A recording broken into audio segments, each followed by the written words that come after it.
The universe is filled with wonders. Ancient civilizations looked to the sky and found stories written in the stars. They created gods and myths to explain the mysteries around them. The Romans, masters of their world, had a god for everything. One of the most intriguing is Janus, the god of beginnings. Janus is not like the other gods. He is unique.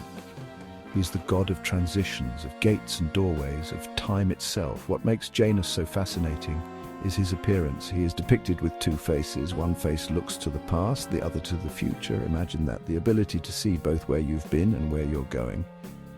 Janus reminds us that time flows in two directions. We move from the past through the present and into the future. It is no coincidence that the first month of our year, January, is named after Janus.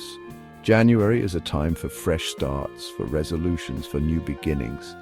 As we stand on the threshold of a new year, we can look back at the year gone by and look forward to what lies ahead, just like Janus. Janus's domain extends beyond time. He is also the god of gates and doorways, both literal and metaphorical. Think about it. Every time you walk through a door, you're transitioning from one space to another. You are leaving something behind and stepping into something new. This idea of transition is central to Janus's identity. He is present at the start of every undertaking, every journey, every transformation. He is there at the beginning of a war and at the dawning of peace. He witnesses the birth of a child and the passing of an old man. Janus reminds us that life is full of transitions, big and small. Every ending is a new beginning. Every challenge is an opportunity for growth. In the heart of Rome stood a sacred gateway, the Janus Geminus. This was not just any gateway. It was a symbol of the Roman state, a physical representation of war and peace. When Rome was at war, the gates of the Janus Geminus were thrown open. Roman legions marched through these gates, ready to conquer new lands, but when peace returned to the Roman Empire, the gates of the Janus Geminus were closed. It was a powerful symbol. It meant that Rome was safe, secure, at peace. The closing of the gates was a cause for celebration.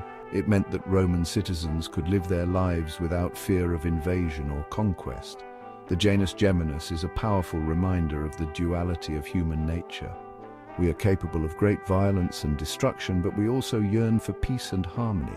Janus, the god of beginnings and transitions, presides over both. Though the Roman Empire has long since crumbled, Janus's legacy lives on. We still mark the start of each year with his month, January. We still talk about new beginnings and fresh starts. We still recognize the importance of transitions in our lives. Janus's two faces remind us that time is always moving forward, but we can always learn from the past. His role as god of gates and doorways reminds us that life is full of transitions and that every ending is also a new beginning. As we navigate these complexities of the 21st century, we would do well to remember the lessons of Janus, the god of beginnings.